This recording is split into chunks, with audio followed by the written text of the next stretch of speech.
Meu povo, muito bom dia, bom julho para vocês.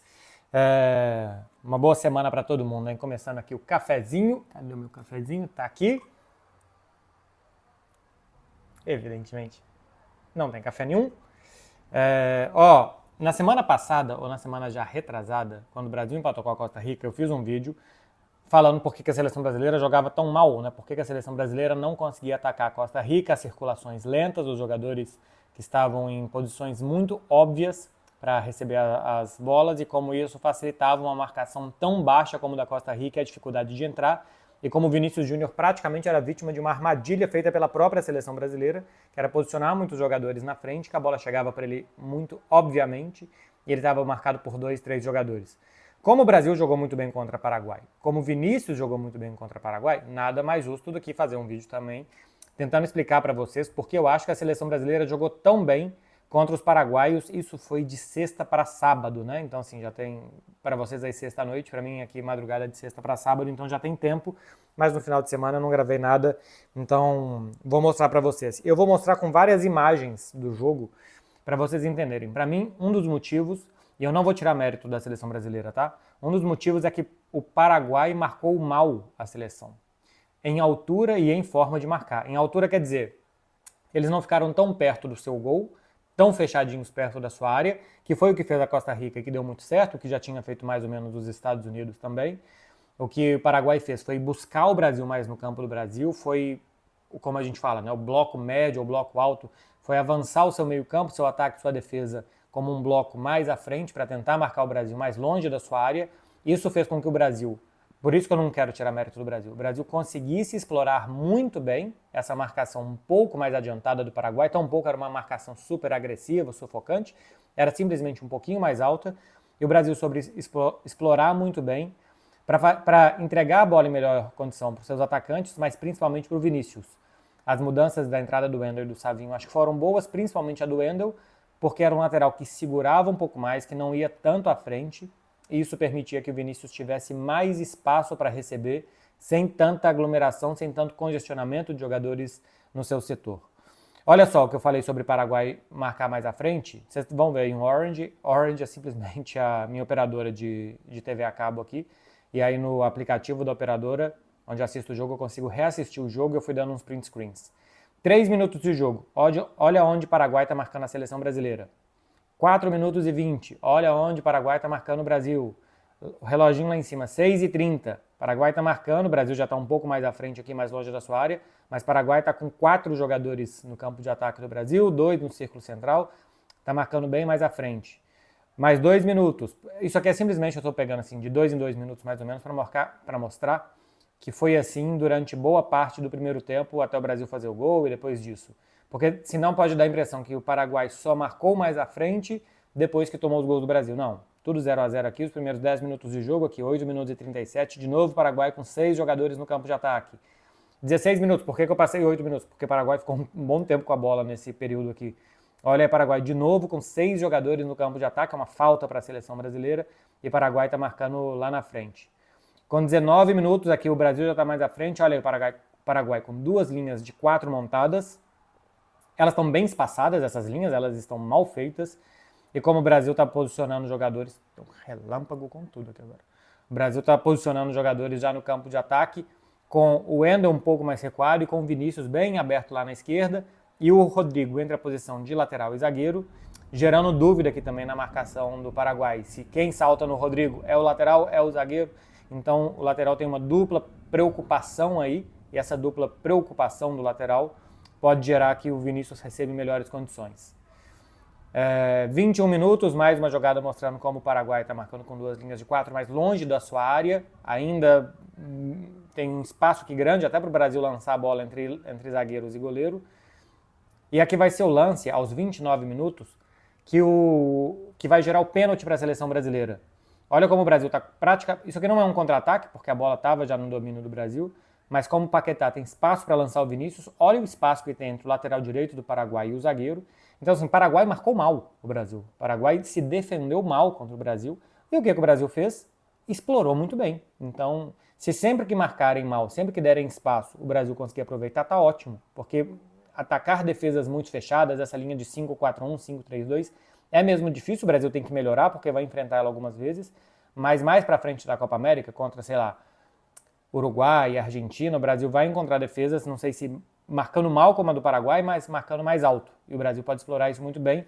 Tem um espaço muito grande entre o lateral e o zagueiro aqui, e o Vinícius aproveita ele muito bem para fazer a jogada que depois o Paquetá finaliza. Para mim não é pênalti, mas foi marcado pênalti no primeiro tempo. Eu vou mostrar para vocês a diferença de posicionamento médio agora.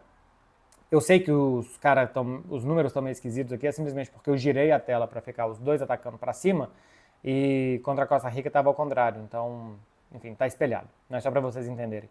Olha contra a Costa Rica no primeiro jogo, o posicionamento do Vinícius é bem parecido. Pega aí o posicionamento do Vinícius nesses dois, é bem parecido. Só que tem o 16, que é o Arana, e o 15, que é o João Gomes, na zona dele ali. Olha como o Wendel, o 6 e o 8, o Paquetá, estão bem longe do Vinícius no jogo contra o Paraguai. Ou seja, o Brasil isolou o Vinícius.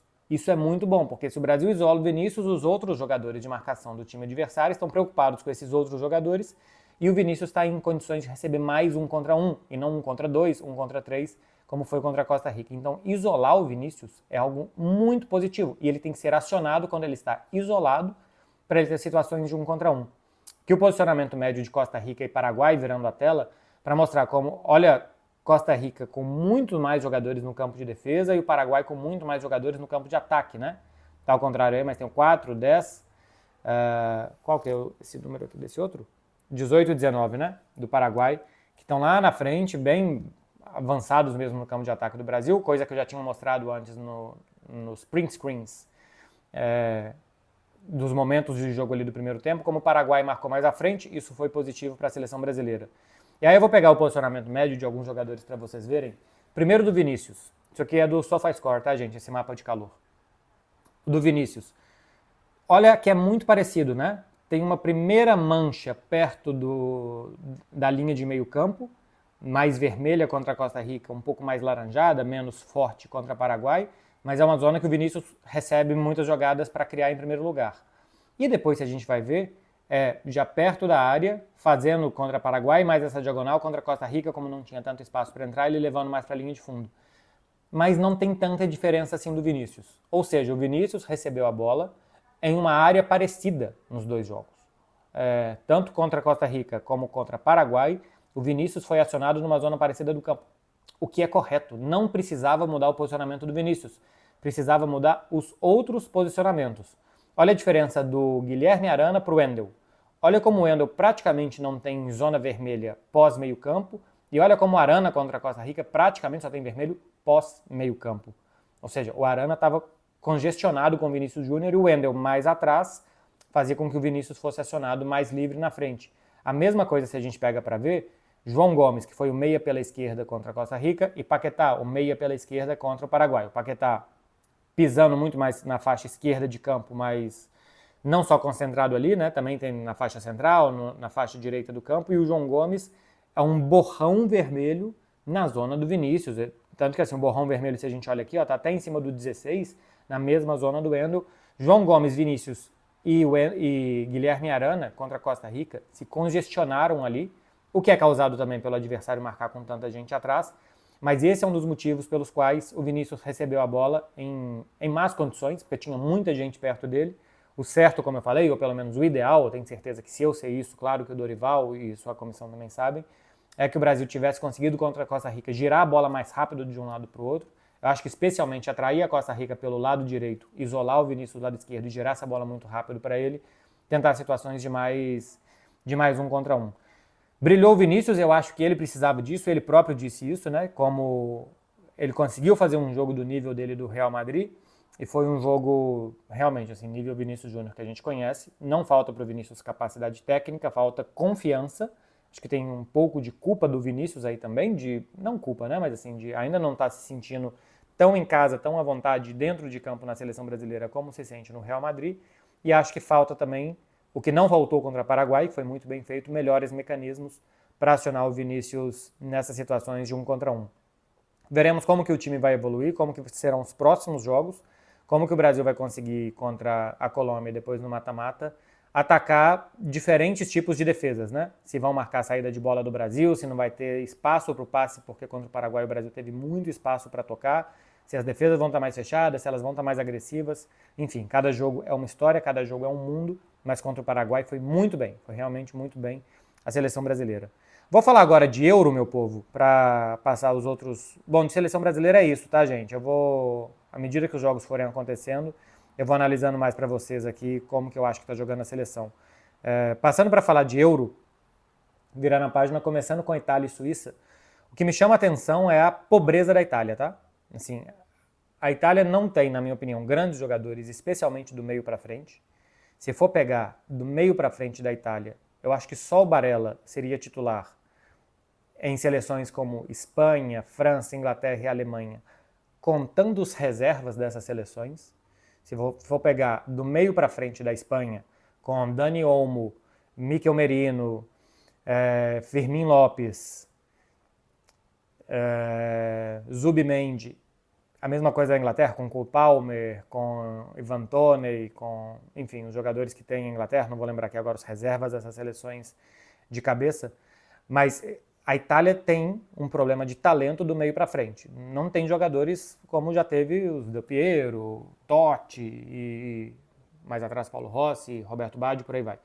Então, se você não tem bons atacantes, o que eu esperava dessa Itália é que ela fosse um time extremamente dedicado na defesa, uma defesa muito difícil de passar, e um time que soubesse contra-atacar, que soubesse explorar a bola parada, alguma coisa muito bem. Cara, contra a Suíça, desde o minuto 1, a gente viu a Suíça, que é um time que tem bons jogadores, eu acho que especialmente na defesa, Akanji, Xhaka, Freuler, tem bons jogadores para sair jogando, mas que na frente também não tem tantos talentos assim, um time correto a Suíça, e que jogou muito confortavelmente contra a Itália desde o primeiro minuto.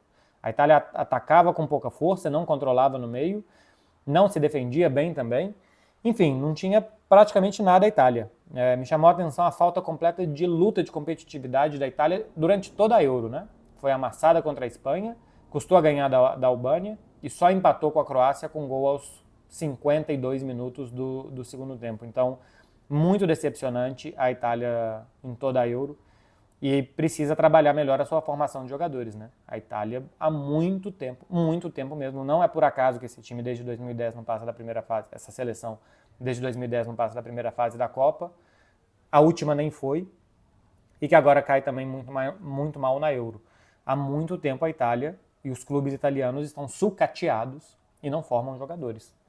Você olha o tanto de jogadores que tem formado a França, o tanto de jogadores que tem formado a Inglaterra. Outra coisa é que a Inglaterra não consiga fazer time, mas jogadores a Inglaterra está fazendo.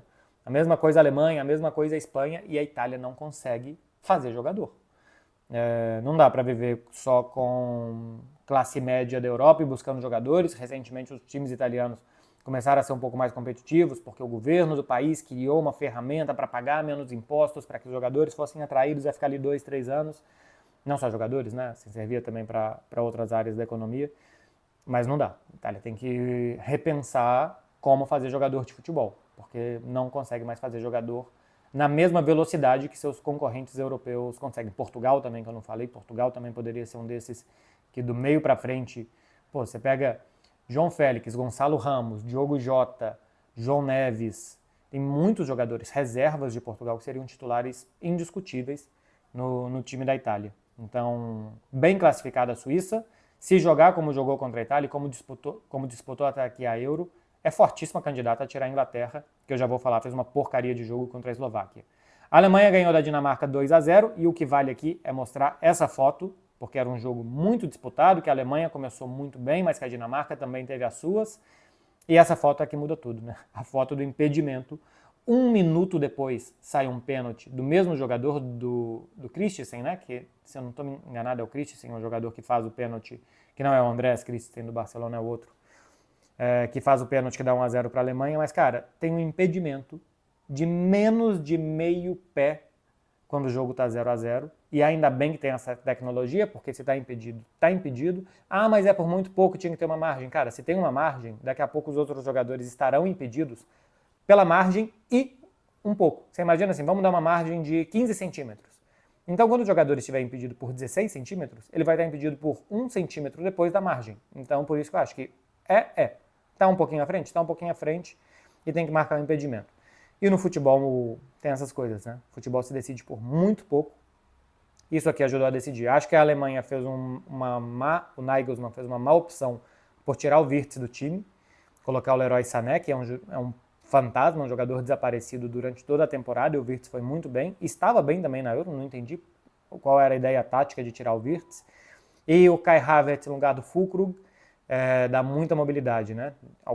Especialmente no segundo tempo, quando se abriu um pouquinho mais a Dinamarca, dava para ver como o Kai Havertz saindo para o lado do campo, voltando um pouco mais para armar o jogo, como é um jogador que participa muito mais, embora na hora que a Alemanha cruzou muitas bolas, algumas delas para o Kai Havertz, faltou o Füllkrug. Então, nenhum nem outro são jogadores completos que esse time precisaria. Fica no meio do caminho. Quando tem um, falta o outro. Quando tem o outro, falta um, mas está classificado a Alemanha, que conseguiu, em um jogo muito duro, contra uma boa Dinamarca, que não fez uma grande Euro, né? Se classificou com 3 empates e tal, na primeira fase.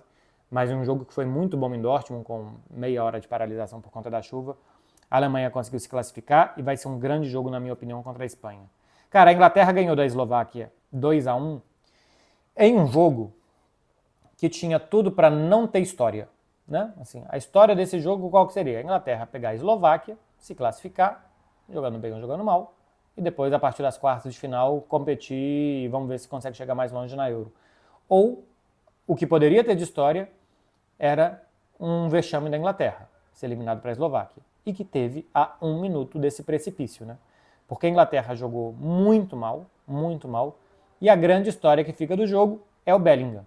Para o brasileiro que está torcendo pelo Vini ganhar a bola de ouro, e eu já disse algumas vezes aqui, para mim ninguém jogou mais futebol do que o Vinícius na temporada, mas quando o Bellingham faz um gol de bicicleta aos 50 minutos do segundo tempo para salvar o seu time e levar para a prorrogação, a história, né? Porque a bola de ouro acho que tem muita votação pela história, pelos personagens, a história contada é muito boa para o Bellingham. De um jogador que vai, que decide, o gol de bicicleta e a foto que é feita desse gol e tal. Então, assim, para a história do jogo e da temporada, é muito bom para o Bellingham, e é claro que para a seleção da Inglaterra, mas é muito bom pessoalmente para o Bellingham esse gol. Foi aos 50 do segundo tempo o gol do Bellingham, a primeira bola no alvo finalizada pela Inglaterra, que só finalizou 2, a do Bellingham e depois a do Harry Kane. A Eslováquia finalizou 3. Se a gente for ver o XG, né, o número de gols esperados pelas finalizações, a Eslováquia teve mais do que a Inglaterra. Quer ver? Deixa eu abrir aqui para ver. XG da Inglaterra foi de 1,52 e da Eslováquia 2,15. A Eslováquia, além do gol, na prorrogação depois do 2-1, teve uma ou duas. E antes do gol da Eslováquia, teve uma bola que o Trippier tirou quase em cima da linha, que já tinha passado pelo Pickford. Não consegue fazer time, o Southgate não consegue fazer os jogadores jogarem. Chega pelo menos às quartas de final, mas de novo sem fazer nenhum jogo bom e sem tramos de jogos bons. Não é que a Inglaterra não consegue completar jogos, ela não consegue fazer momentos de jogos bons. Se classificou porque a Eslováquia é um time quase que de totó, né? É um time muito organizadinho, todos os jogadores fazem seu movimento ali, as linhas não se desfazem, mas é um time meio padronizado, assim, não tem... Os jogadores mais conhecidos é o Dubravka, que é goleiro do Newcastle, o Skriniar, do PSG, que era da Inter, e o Lobotka, que joga no Napoli. De resto, são jogadores pouco conhecidos, pouco desejados, Europa fora. Então, contra um adversário apenas ok, apenas bem posicionado, solidário, que corria e que não deixava buracos, a Inglaterra não fez nada. 33 cruzamentos, nenhum chute no alvo. O lance mais perigoso durante o jogo tinha sido de um chute, não de um cruzamento, um chute do Declan Rice. De fora da área, a bola bateu na trave. E 2 bolas no alvo, 2 gols. Muito pouco a Inglaterra. Estou para dizer que só mereceu a classificação porque, no final das contas, buscou e no coração acabou conseguindo resultado. Mas, assim, de futebol, nada. Nada mesmo. Para finalizar a Euro, a Espanha fez 4-1 na Geórgia. Até poderia ter sido mais, né? O Lamine Yamal, quando ele melhorar a finalização, e eu acho que é uma das últimas coisas que costuma melhorar um jogador muito jovem, né? Se a gente for ver o Vinícius jovem, o próprio Messi jovem, o Cristiano Ronaldo, os números desses jogadores quando eles eram adolescentes e depois quando eles ficaram adultos é muito diferente. Pela tranquilidade na hora de finalizar, pela repetição, enfim, fazer. Então Lamine Yamal também é desses que ainda falta ele a capacidade goleadora, que é muito normal que um jovem de 16 anos não tenha. E foi mais uma atuação daquelas de dois jogadores, do Fabian Ruiz, que tem muita gente na Europa, e eu acho que com razão, tá? Falando que é o melhor jogador da Euro até aqui. Fabian Ruiz fez o segundo gol, deu assistência para o terceiro, e do Nico Williams, né? Que eu já falei aqui depois do jogo contra a Itália, acho que o título do vídeo, inclusive, foi Prazer, Nico Williams. Velocidade, força, espaço curto, leva em diagonal como destro pela esquerda, leva em diagonal em direção à marca do pênalti, leva bem para a linha de fundo também, protege com o corpo, ganha duelo de dividida porque é forte fisicamente. 21 anos. A multa rescisória dele é de 58 milhões de euros.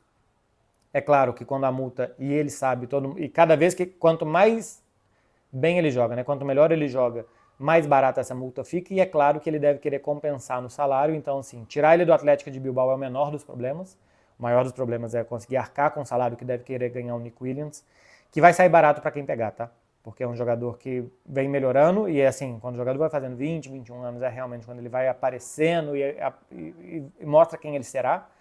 E o Nico Williams está mostrando que vai ser assim, um jogador de primeira prateleira. Pode ser que ele se perca, fala, o mundo é uma bola, o mundo gira e as coisas mudam, mas está fazendo ele e Fabian Ruiz, os dois melhores até aqui jogadores da Euro.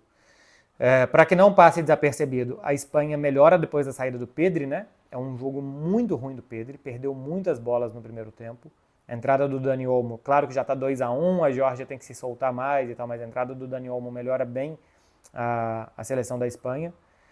E não sei se o Pedri volta para o próximo jogo. Não sei se ele vai ser titular já na partida contra a Alemanha, porque o Dani Olmo melhorou bem. Um jogo ruim do Lenormand também, né? Que fez um gol contra, se atrapalhou em outras jogadas.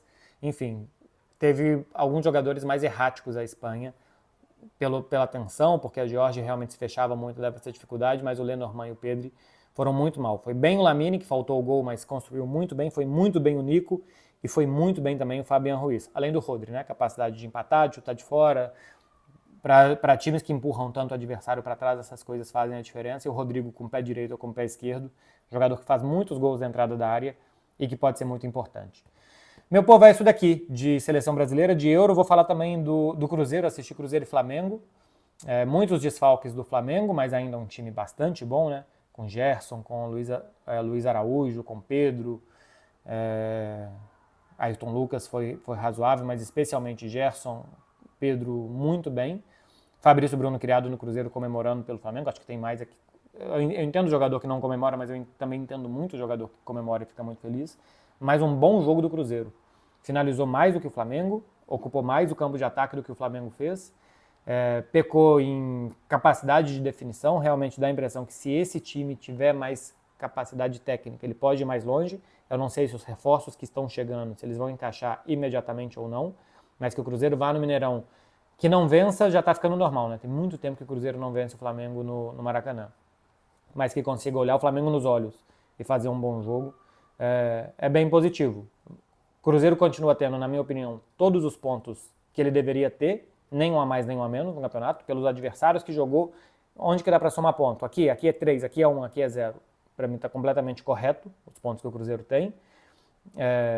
E o Flamengo, mesmo com tantos desfalques ainda por conta de Copa América, vai conseguindo se manter na liderança, muito competitivo. Hoje tem Palmeiras e Corinthians, e o Palmeiras também pode chegar, porque teve tropeço do Botafogo, teve tropeço do Bahia, e nessas aí Flamengo e Palmeiras teve tropeço do Atlético Mineiro, que cada vez mais parece que vai ficar difícil de brigar, porque já está ficando muito para trás.